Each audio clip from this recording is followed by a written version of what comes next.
morning and welcome to Resolutions for Recovery. This show is dedicated to the education, empowerment, and the beauty of recovery. My previous show was called Long Island in Crisis, and we're still in crisis, we're still in an epidemic, but I so rather choose to stand in all the solutions and show people the way out. With a flashlight, we're going to light the road. And my dear friend, Alexis Jinks, is here today. Hello, good morning. Good morning. And Alexis is almost a new graduate. Yes. Of CASAC school. Yes. Credentialed alcohol and substance abuse counselor. Yes. You would think because it's an OASIS credential, they would probably change it to use. Yes. Since the verbiage is changing, but it's still substance abuse counselor. Yeah.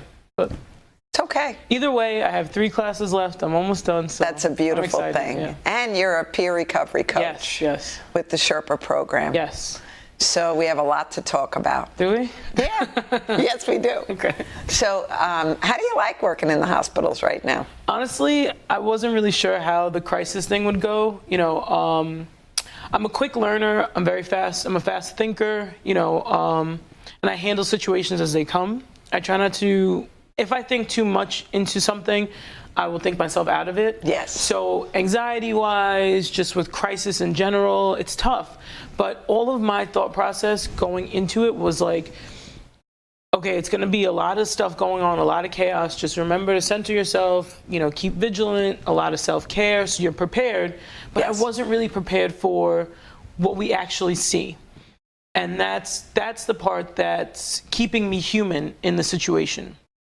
Very often when I, show up for panels or association as far as, numbers being read off of overdoses. And, if I hear like 78 individuals died just in this quarter of the year alone from an overdose, I could think of 4 off the top of my head who I either knew personally or someone that I knew, was directly affiliated with. And so then it starts to become a life and not just a number. It is a life and not a number. Yeah. When my son first died and going up to Albany, I brought his ashes with me. Powerful. Don't tell me it's not personal. Exactly. Don't tell me it's collateral damage. Exactly. Yep. Don't tell me the numbers are going down. Yep. Not for the family that lost. That's right. Not for the person who lost. Right. So it is personal. Absolutely. So much pain in the world, right? Yes. And you are such an empathetic soul. Thank you. You are. It's a beautiful thing to watch. I think like you think. Yeah. I'm really good in emergencies. Yeah. It's not till later that you can say, wow, that was really intense. Yeah. Because you don't have time to think about that. You just have to be in the moment because you're supposed to be the steady one. Yeah. You're the steady one. And if you can't be the steady one, I know I tell my team, just call and leave. Because if you, for whatever the reason, if you're triggered, if you're whatever, you got to go, and it's okay. Sure. And you're doing a disservice to the individual. Absolutely. If you're not, we're the ones that show up as their voice. We're the ones that show up and we make a difference in their lives, because oftentimes, especially, as a person in long-term recovery, I was there before where support was like, I always had my mother and I had, my siblings kind of backing me up, but like friends that I kind of dragged along the way and, it became very difficult. And after a while, like the fight that I had in me was just gone. Yeah. And I needed people to be able to speak up for me and say, this is how you feel now. You may not feel like this later. If you stick with this, you definitely will get better. But sometimes you just have folks that are just kind of laying and you can tell that there's not much left in them. And that's where we come in, and we just become their crusaders and we just help every way we can. I love that part of the job. Yeah. And sometimes they don't want any help. No.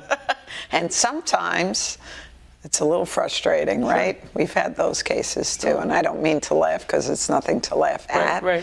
It's just how much more can you take, Sure. But some people can be at the bottom of a well and dig another 6 feet with their hands, and I just always remember that process.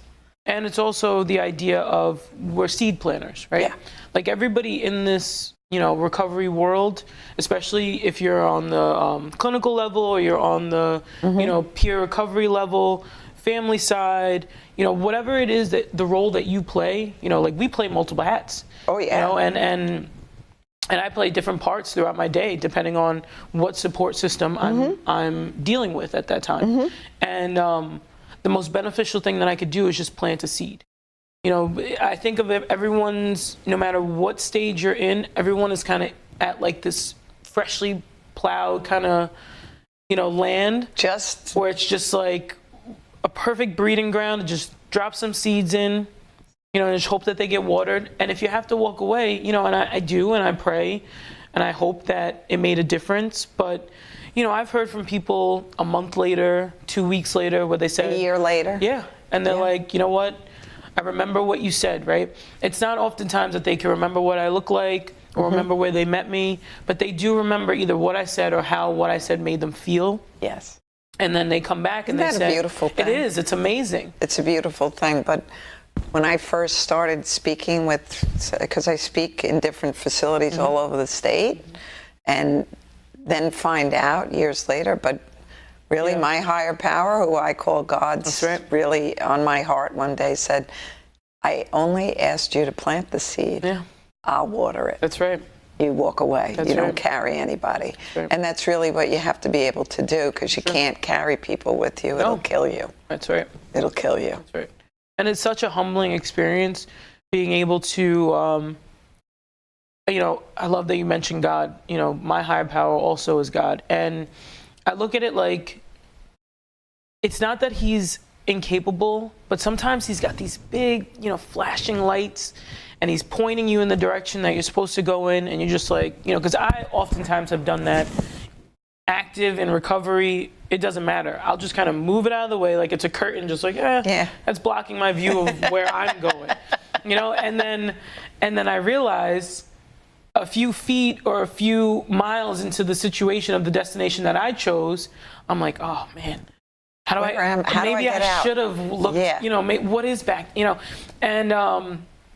and I oftentimes think of the individuals who said the same thing that was already in my head, that God spoke clearly in my own head that I ignored, and then it comes out of their mouth verbatim, like he just went, okay, you're not hearing me, I'm going to just, I'll put somebody in your life. I'm going to microphone it from this person. Yeah. And then becomes like a megaphone, because then it's like you're screaming in my face, like, yes. This, and I think about that our job is to do his work here on earth. Yes. And I tell people all the time, like when I meet them, wherever they are, I say, look, God's in a car driving, waiting for us. The car is just sitting in the parking lot. He's driving. The passenger seat and the back seat are empty. I'm here to grab you, put you in that passenger seat. I'm in the back seat. So that way you just let him drive. And I'm here to just keep patting you on the back and say, you can do it. Just listen to him. He knows the right way. I'm here. I'm not going anywhere. Yeah. And that's what we do. And I always just remember when you're in, it's not that life's not going to be, that life will be easy. There's going to be a lot of storms. Right. But when you have your higher power, God, on your side, That's right. he's going to bring you through the storm. That's right. He's not going to let you, Never. You may get banged up a little bit on the way. Yep. And that's okay. That's what we call life. That's right. Life's going to happen. Life gets really uncomfortable. It really does, especially when you're forcing yourself. Someone like myself who doesn't automatically think of the right thing immediately, that idea of being banged up, or that idea of resistance causing, the pain, like we were talking about, it's just, I'm like, wow, this is really still very uncomfortable for me sometimes. Yeah. And I'm becoming more comfortable with my character and my integrity, and just being mindful of who I am when, I don't feel like I'm like this, like being watched. Who am I when I walk out of here? Am I holding the door open for people with no regard of any sort of thank you, or just because it makes me feel good? Yes. Am I allowing the person who's stuck at the entrance ramp in, when I'm running 2 minutes late, and I'm thinking to myself, I could either blow past them or someone may never stop, and those are things that you have to really reroute your decision making. You do. One time, Yeah. I always put the shopping carts back. Yeah. And that's just like something difficult. little. It's difficult Yeah. sometimes, especially when the weather is not Yes, nice and yes, everything else. yes. But I can't not put the shopping cart away. Yep. And, I always talk to God, so he always says, thank you. Like, Yeah. thank you. Yeah. I'm like, I know, I got to remember. Because that's what it is. It's mindfulness. Of course. When you think of treating other people as you want to be treated. That's right. But I love to say to people too in early recovery or trying to get them to treatment, if you're going to make a decision that you can't tell me about, Yeah. that's all you ever need to remember. Yeah. And they're like, oh, crap. That's right. That's right. If you don't want 'Cause to talk about it, that's a red flag immediately. That's a red flag. Yeah. So am I gonna be proud of this tomorrow? Right. Am I gonna be able to? I love that you mentioned the shopping cart thing, because it just dawned on me that I never park closest to where the shopping carts have to go back. Wouldn't it make it easier to just park within a couple of spaces of a range, to grab the shopping cart, walk through the store, and then when you leave, you can return it right away? It's always in my mind to park, super close to the. Yeah, right. And then when I'm done, You gotta walk. because there's always a straight. There's always one a straight lying cart, around when you have to walk in, but then when you have to leave, it's like the cart caddy is like all 6 the way miles the other, and you're away. like, Really? I never really thought about that. Isn't that funny? But Yeah. when you pull into a spot and there's 3, it's the Yeah. only parking spot Right, and it's filled with carts, I'm like, right. It's true. Now you have to, right. No, I get it. I get it. so isn't it, Yep. everybody just be Everyone just do mindful? their little piece, right? Yeah. Exactly. Wouldn't it be so easy then? It would, but then life- wouldn't we be out of a job? That's true. And we would have it too easy. That's true. And the struggle wouldn't be there, and yeah. So you said something before. What are you shocked at seeing in the ED? Like I was saying about the humanization, and remembering that people aren't numbers, that they are people. Sometimes it's hard. When you see someone, you initially just say, okay, I know their name, I know their age, their date of birth, where they're from, substance of choice, and what kind of, like, an idea of what's going on. And what someone taught me not too long ago was, when you meet somebody, no matter where you meet them, no matter what interaction it is, always be mindful of what situations happened in their life to bring them to who they are right now. And so before I make any sort of, judgments or decisions about how I'm going to handle the person, I treat everybody neutrally. But then you start to hear stories, and you start to look into their eyes and see pain, and you see all of the things that they're talking about. You start to experience, either because you've been through it personally, or as people in recovery, people who have suffered from the disease of addiction, we're really good storytellers. We're really good at talking about what we've been through. Yeah. Sometimes you have, for myself, sometimes I have to walk out and just take a deep breath and pray and thank God that I'm here to help them, and that I'm also not in that position anymore. And it's very humbling for me. I usually pray with them. Yeah, that's nice I go, too. do you mind if I pray with you or over you? Right. Most of the time they're like, no. Yeah. It's just bring them in. Bring them in.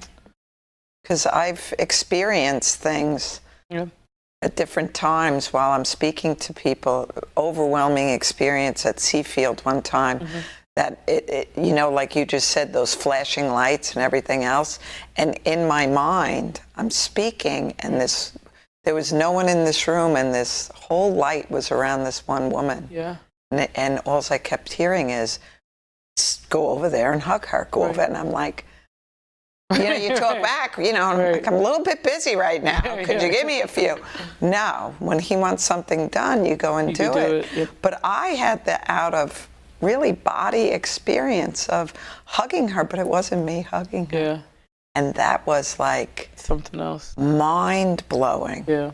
Because I was on the side, and when she came up to me, she goes, I've never felt a hug like that. I said, it wasn't me. That's why. So go and find a corner. Yeah. Wow. Because whatever your higher that's- power is, that's it, like Yeah. overwhelming. Wow.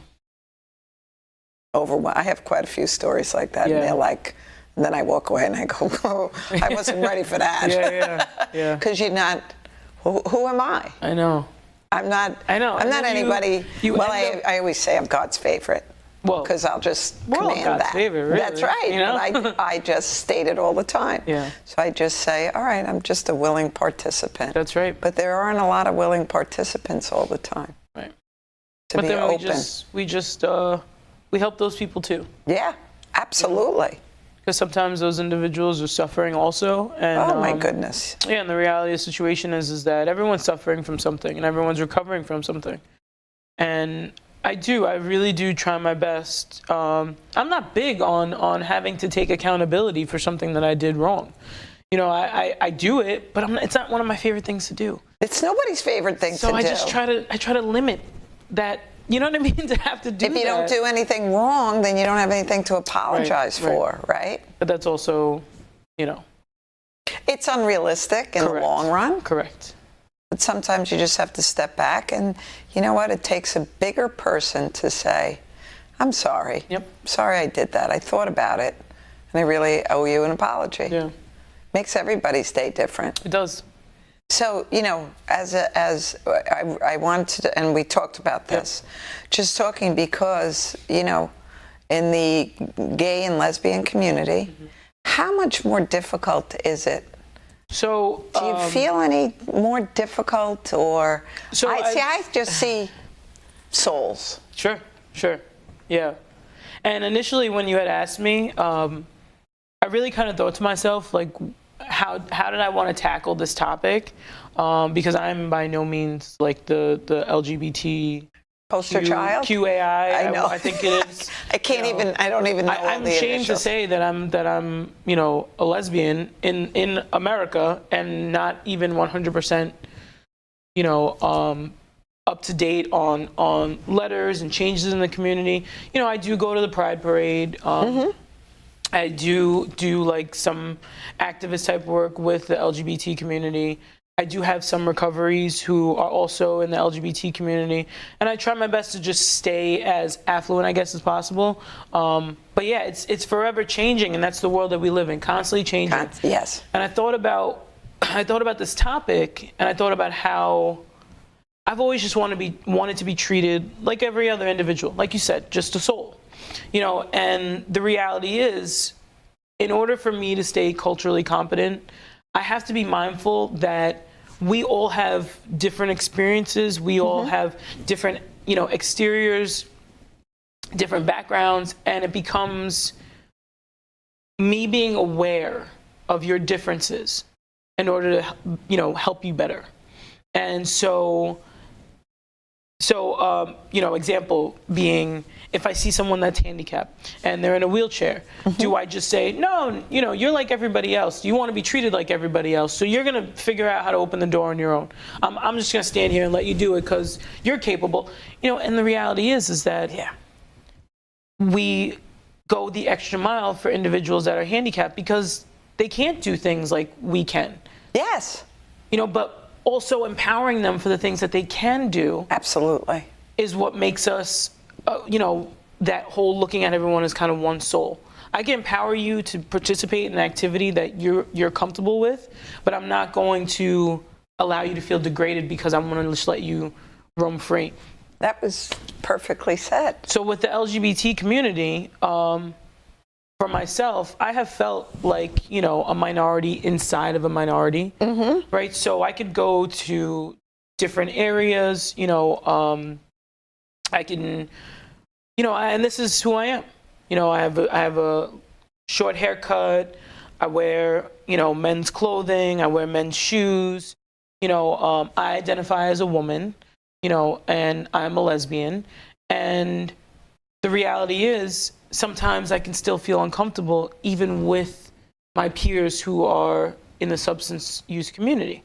You know, and even though that community tends to be a lot more open-minded about things, we're still like subsets inside, right? So depending on where you are, what region you're in, what particular, fellowship groups you may Okay. attend, there are going to be Subgroups. Cliques. cultures, Yep. right? Little cliques. Because look, like substance use is a culture, Yes. right? There's a lifestyle involved. There's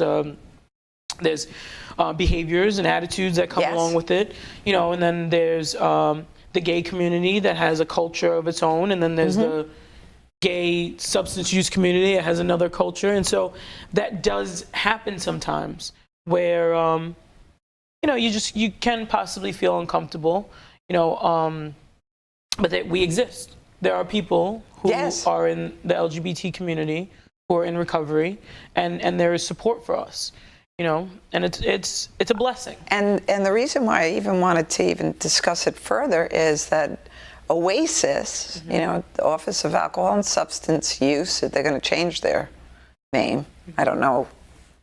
And then that just screws me up on what we call them. Yeah.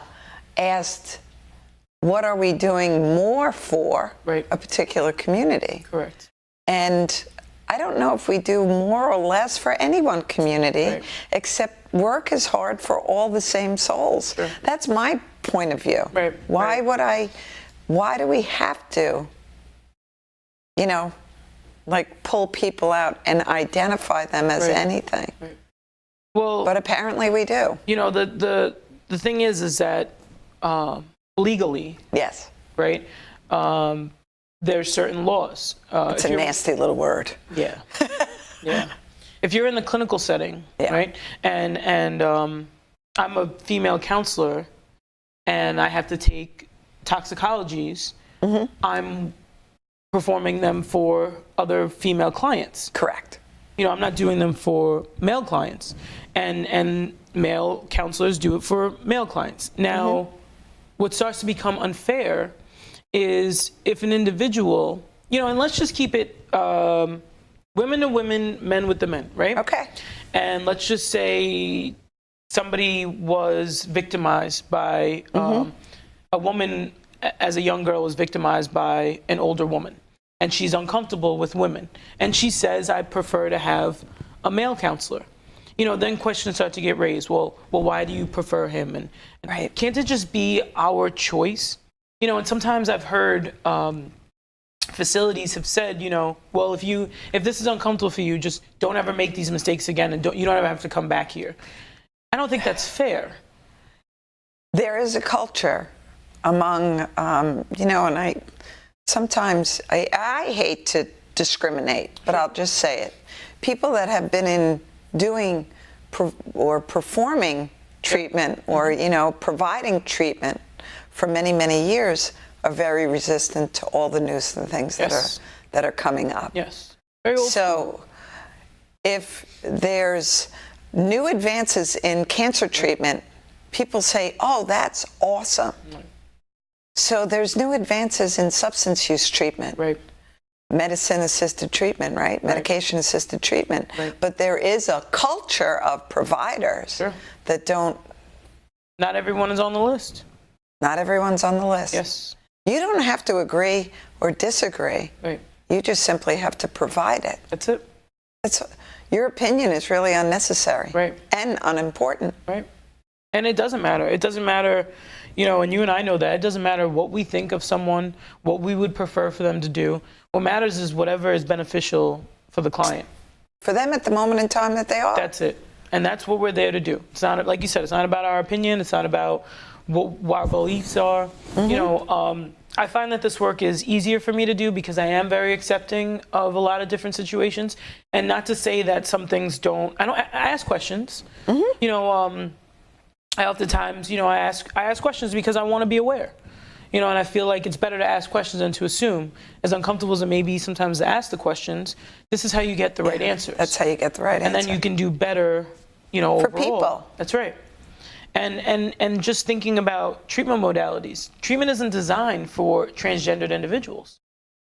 And that's a culture that we need to look at. Yes. And we need to be very aware of. Because these are individuals who deserve to recover like everyone else has.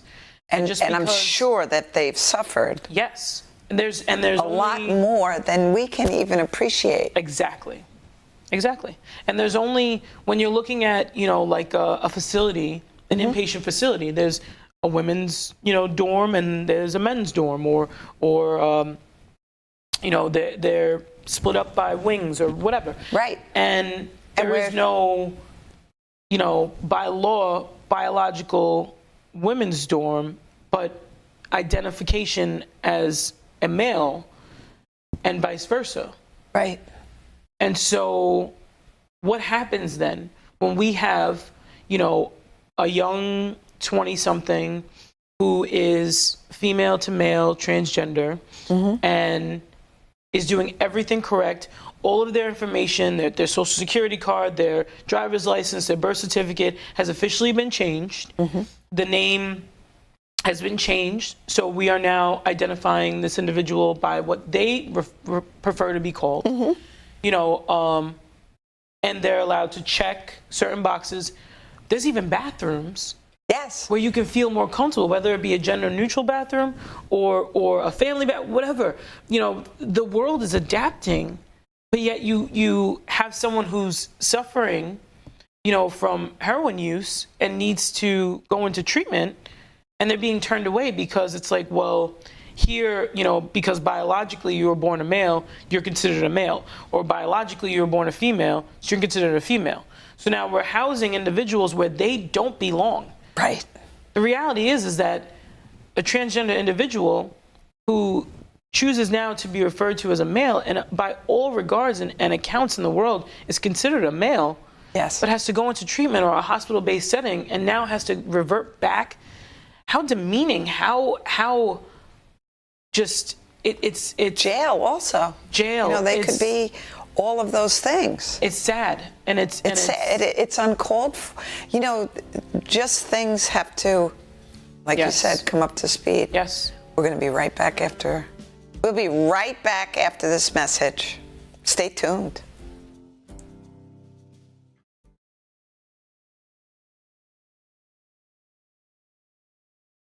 One, two, three. Long before my dream of playing professional football became real, addiction impacted my family and nearly destroyed it. As a New Yorker, I can tell you that all our communities are being hurt by addiction. New York State is leading the fight in combating addiction, providing help and treatment regardless of your ability to pay. For more information, visit combataddiction.ny.gov.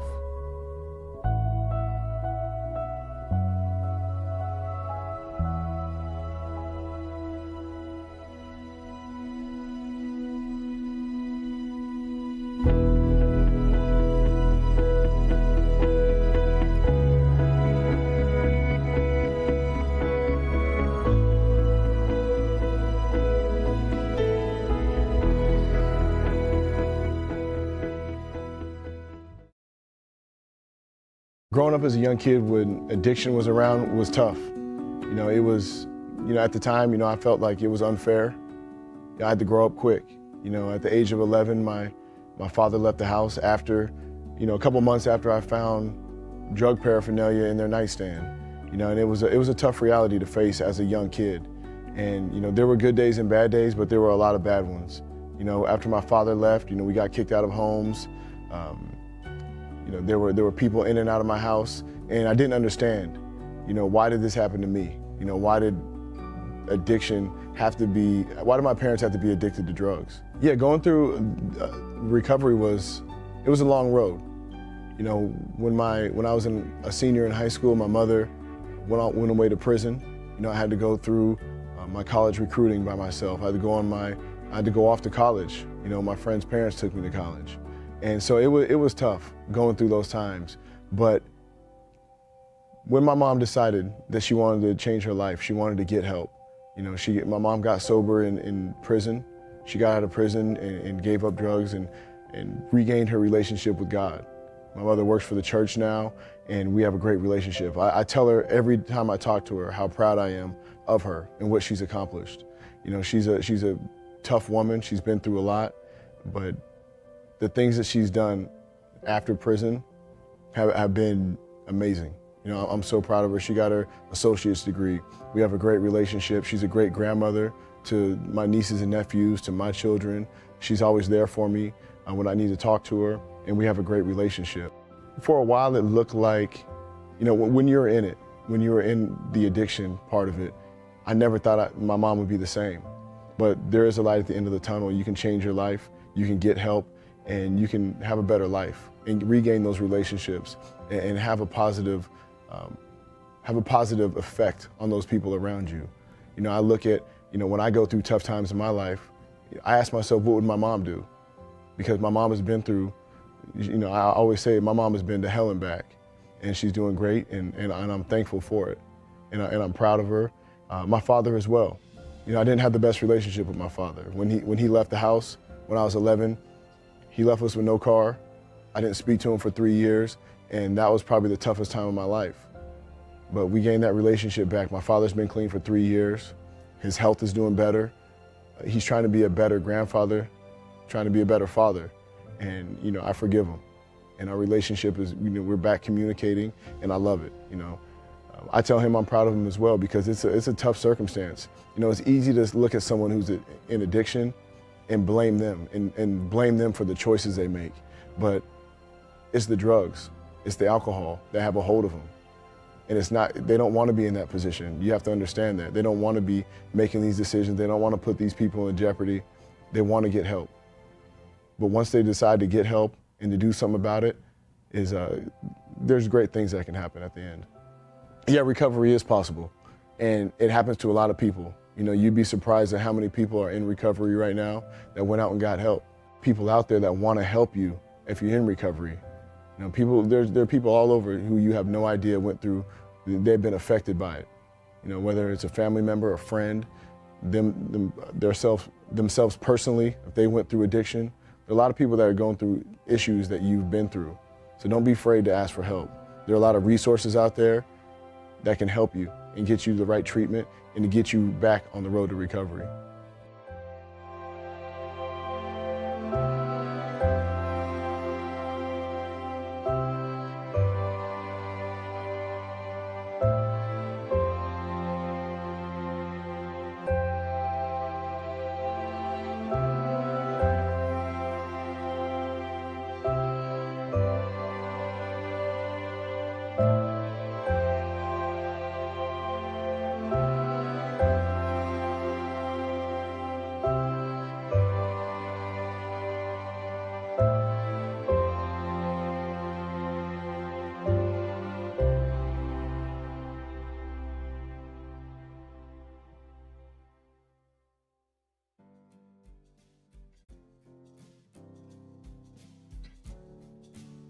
Solutions for recovery.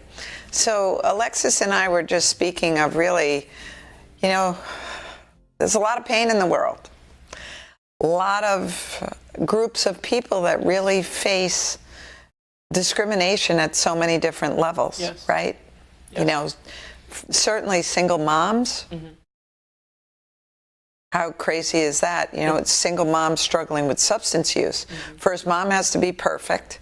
Mom has to be earning a great living, Right. keeping a great house, taking care of her children, and all of those things. Right. And God forbid you have a problem with substance use.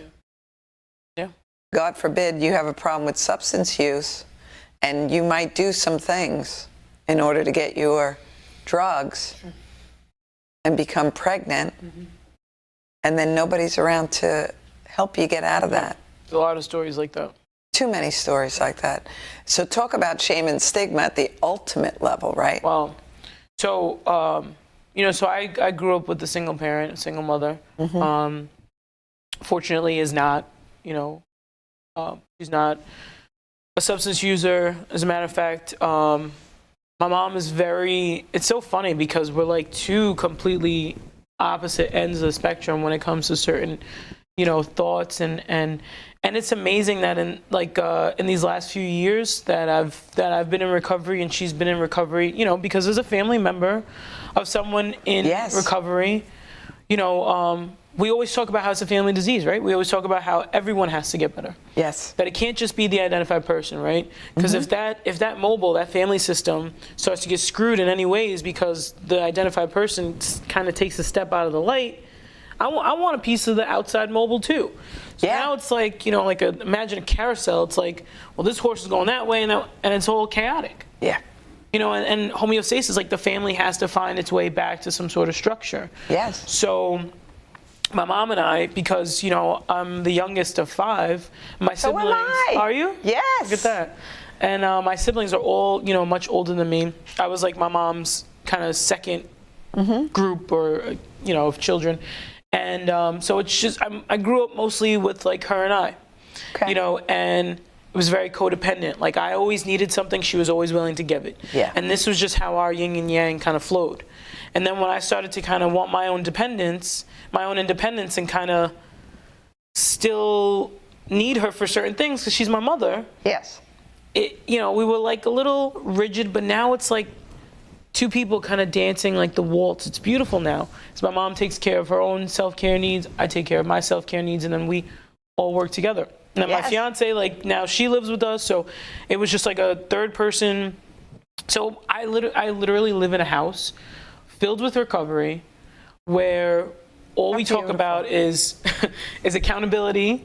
Like our evening discussions when I'm making dinner and they're cleaning up and they're prepping for me and we're all working together is like, well, what happened at work today? And it's like, well, she said this, and so I reacted like that. But I made amends to her, and then it's like, I did this, and I blew up about, and it's all of us just taking accountability and laughing because we can be real with each other, but we also call each other out and say, look, maybe that wasn't the best way. And it's amazing. So with stigmas, right? Like I live in a house with 3 women who are all in recovery, all recovering from different substances Yes. and behaviors, and 2 of us are in the LGBT community. My mom is a single parent. We're all Black women. It's an amazing. It's like a subculture and a subculture and a subculture, yes. all in our one house, and there's a freedom in there, and there's a comfortability in there. But then we exit to the outside world. And now it's not just about our own accountability, but it's about being mindful, like you said, of just everything else that's happening around us. And the world is not designed to accommodate single parents, whether it be a woman or a man. Yes. It's not designed to The accommodate. world doesn't accommodate an awful lot of things. No. But the biggest thing that we can learn is I can't control the world. That's right. I can only control how I'm going to react to it. That's right. Yep. And just the same And as, you don't have, not reacting is a reaction. Correct. Yes. People A no find that is very yes. difficult to accept. No is a complete sentence. That's it. And no answer is an answer. No answer is an answer. Yes. Exiting is an answer. Yes. Yes. Absolutely. Nobody can bring Yes. you to where you don't want to be. That's right.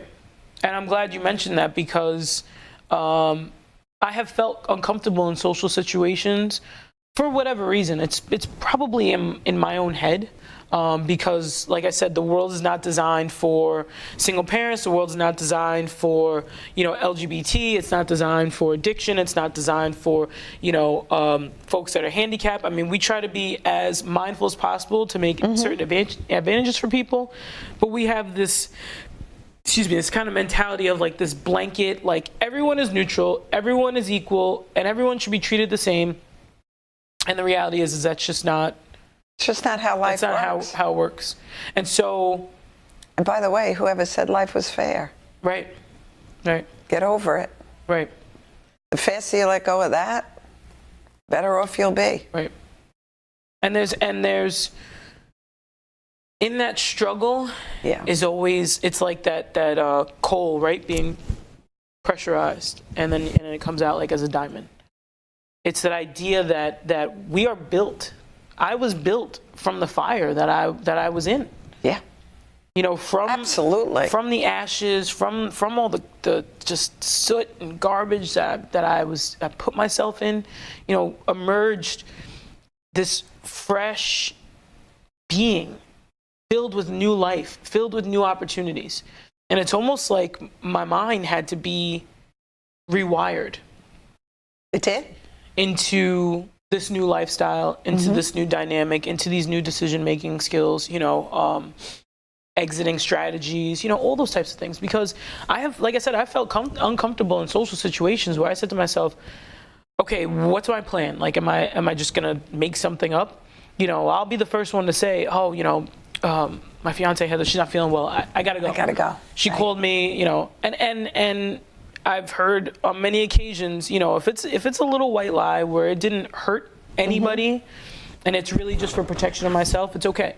And it's kind of sad because we should be able to say, I'm not really comfortable here right now. You know, there's a lot of alcohol. There's a lot of, you know, conversation that I'm not particularly. You know, it's funny, you know, there's, after Thomas passed, you know, got invited to different communions, and he died on March 14th. So 2 months later, being in a social party was not comfortable for me. Right. Who was I? You know, I'm still a mother of 3, or do I have 2 children now? Who am I? What am I? It's so many thoughts, and seemingly well-meaning people that are going to say really screwed up things to you. Yeah.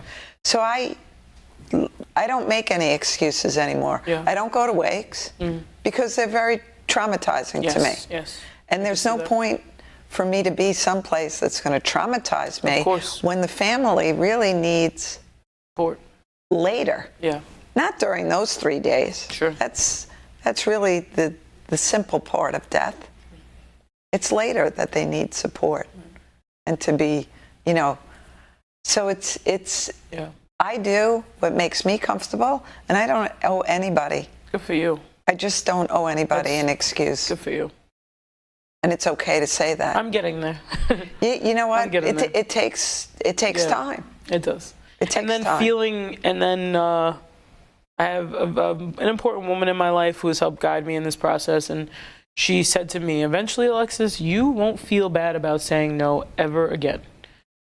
And I did, and in the beginning of saying no, it was like, you know, I was like, I can't, you know, I had a therapist that was like, just say, can you give me a minute? I'll let you know in a little while. Right.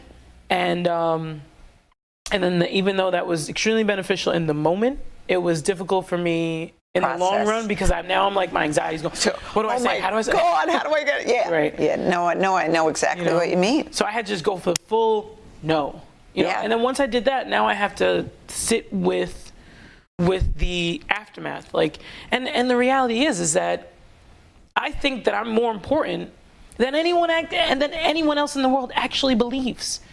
I believe that when I say no to you and I walk away, you're like, well, she didn't do this and she didn't do that. And like you're spending all of your time thinking about me and cursing my name and telling people how horrible I am. And the reality is you're like, okay, she said no. And I'm over here suffering with, what does she think of me? Absolutely. You know, but that's my own self-centered, egotistical. But that's everybody's self-centered. You know, you do get to a point where I don't really care what you think of me because I know what I think of me. Sure. I know what I think of me, and the people that make up my circle, I know what they think of me. I do. And that's the thing is that around me, just soldiers. Yeah. I have so many strong women, so many strong men, so many individuals who are either in the recovery community, in, you know, the LGBT community, in my family, friends that I've had for you know, my lifetime, all support me. You know, everyone is proud. You're a lucky woman. Yes. You are. And that is what I believe has been the single most important part of my journey are the people who have stood around me and have carried me to the next stop and who have cheered me on in that direction, you know, and have continued to say, you can do it, have said, you know, it's okay, we still love you, have supported me through bad decisions, through, you know, what seems like failures, and really it's just God's process, right? You got to get banged up.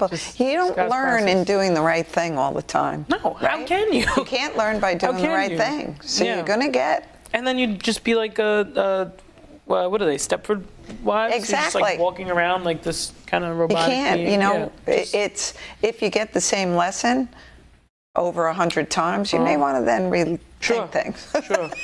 It should only take a few. I like to think of it as like 99 now. Yeah. I don't have to go to the full 100. You don't have like, to. You just got to say, "Wow, the I think same thing. this feels the same." Oh, Yeah. you know. Yeah. Yeah. So you start to change. Yeah. But patterns take time They do. to change. They do. So the world is going to take time to change. Correct. For the LGBT, right, community. Yes. Yes. So, but how can we make it better? I What think, could we bring forward? I think something that's extremely minimized in our minds, that it has a magnitude of force, is advocacy.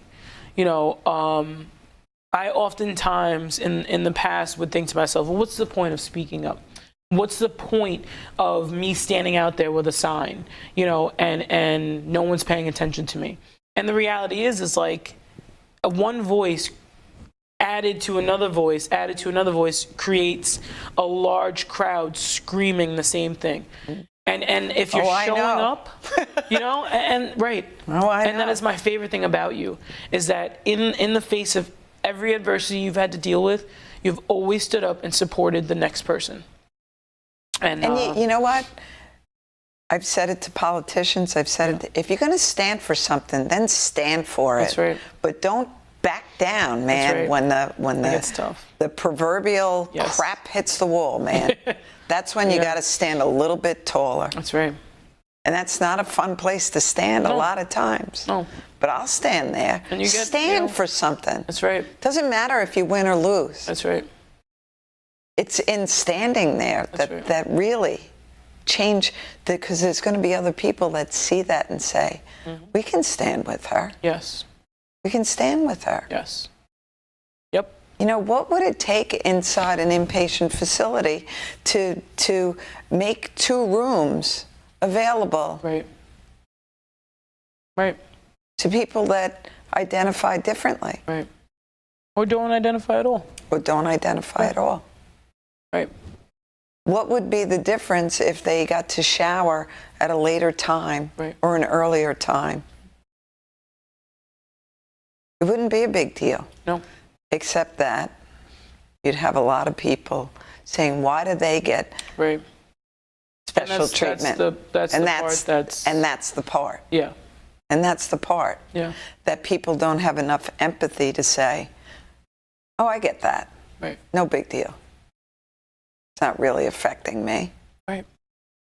But Right. in the world, people are really selfish most of the time, and whatever you have, I want. I want it too. Why did you get an apple and I got an orange?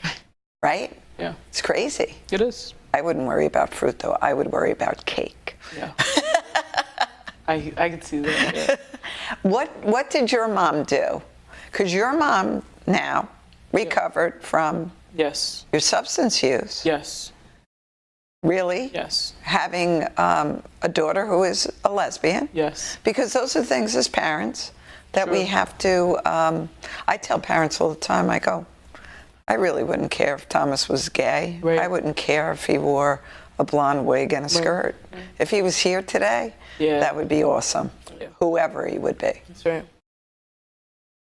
You know, and hopefully that plants a seed in their mind, like, Right. what am I upset about? Right. Yeah. And you know, Mom and I never really sat and had full discussions about how we both have suffered. Mm-hmm. When you watch someone you love so dearly suffer, there's a suffering in that also. Oh my gosh. You know, and Especially as a mother. I'm sure. I'm Yeah. sure. It's Yeah. magnified. But you know what's funny? My mom. Because your heart as a mom walks outside your body. I believe it. Yeah. But you know, the greatest gift my mom has given to me was taking the heat off of me. Mm-hmm. It you know, like in certain groups, they'll say, you know, like, who's your qualifier, right? And they'll be like your husband or your child or your brother or whomever. And my mom, and this is my favorite thing that my mom always says, and she says, I am my own qualifier. I am here because of me. I'm not here because, you know, my daughter suffered active addiction. I'm not here because my daughter is in recovery. I am here because I want to get better, and I want to learn how to just be better overall, so that way my life gets better. And my mom takes full accountability for her own process and her own recovery. And so it's not about, That's beautiful. you know, God forbid if I were to go back, right? My mom would have to still set those rigid boundaries. She'd still Absolutely. have to take care of herself. She'd still have to figure out, how do I go on, you know, even though my child is suffering again, or my child's not here, or whatever the case may be, you know, and that to me, when I truly learn selflessness, was when I see my mom and Heather both recovering on their own terms, in their own capacities, at the rate that God sees it fit for them to recover, and also be able to focus on myself, but it be just like 3 beautiful flowers in a pot. No one's taking any roots from the other or more water, and everyone is just budding in their own process, and it's beautiful. And That's beautiful. that's what makes this journey so much more satisfying, gratifying, right? Is being able to see the other people that you love grow in the same form and fashion. And I'd like to speak for them. I can't, but I'd like to speak for them and say that I'm sure they feel similarly. But those are my 2 greatest support systems in this process, right? But they have to, like, you can't be, you know, like a foundation, like walls don't just stand on their own. No, they do not stand on their own. That's right. They all have support. You know, so it's just like, They all have support. it's beautiful. And it has to be built on a solid That's foundation. right. That's right. You know, and it's also something just in any relationship. Yep. Just, you know, you always try to stand in the solution. That's right. Not pointing out everybody else's faults, That's right. problems, or what you perceive That's right. to be their faults and problems. Right. What could I have done Right. that would make this more open, honest, and inviting Yeah. for them more to be themselves? Right. How can I be a better support? That's right. Because if you're not blossoming, I'm not going to hold accountability for it. Right. But I can, maybe there is something else that I can do that certainly is going to help you to grow, right? Yeah. You know, all kids, all walks of life, all people, if you have a learning disability, physical disability, we teach them a different way to do something, right? Right. My younger son, and he was just out at the Hugs weekend, Oh, Hugs. Rohan, right? We wrestled with him. We met him. He's like, don't tell him Right. he's got a disability, because he'll take you down. Yeah.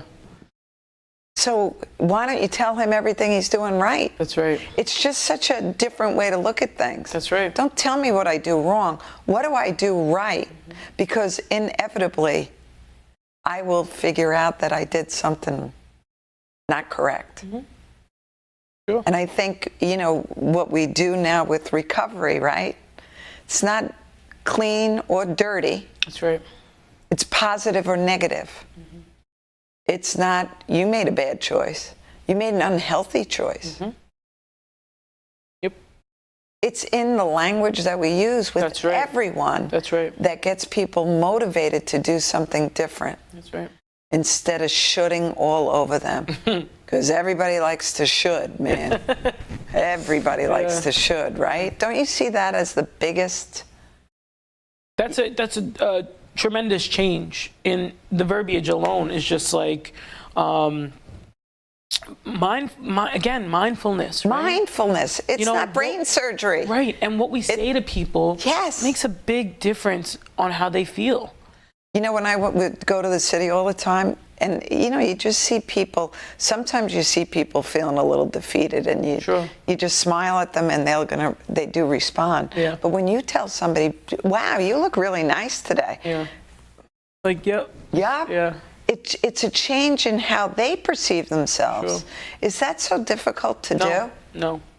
You know, and I know that parents, even going back to raising, right? If you raise someone who doesn't turn out to be what you as a parent thought that they would be, so what? Right. Did you give them life, or did you want to direct their life? Right. And really, who cares if they are a good person Right. and they help people and don't cause any harm? That's right. I think those are the three things. Yeah. And that's what you're describing at your house. Yes. Yes. Am I a hand up and out, or am I pushing somebody down? Right. Right. Yeah, and that is not how we operate. That is not. My home is the safest place on earth. And it should be. It's so warm. I have friends come over and they leave and they say, like, I'm leaving. This is a home. It feels like a home. Yeah. You know, I remember a friend of mine recently left my house. We were, like, you know, doing some work, and when she left, she thanked my mom, you know, for having her. And then my mom, Colleen, that's her name, she was, you know, she said, "You're welcome anytime." And then my friend said, "It just feels like such a home in here." And I remember when we shut the door, my mom and I just looked at each other like, what? Like, this, you know, like you said, things that we say, we may not realize the magnitude, but that made us feel like Big. somebody comes in, a stranger Yes. walks into your house and says they feel like they're at home. Is like, and so taking that, right, taking that stability and that comfortability that I have in my own home and carrying a piece of it with me in my heart. So when I go to the hospital, right, and I meet somebody in what seems to be the worst situation they've ever been in, Yes. you know, sharing that piece of home with them. Or when I go to the office and I sit with somebody and I talk to them and they're, you know, struggling with something, and I give them that little piece of comfortability. You know, my greatest asset is just doing my best to make other people feel comfortable.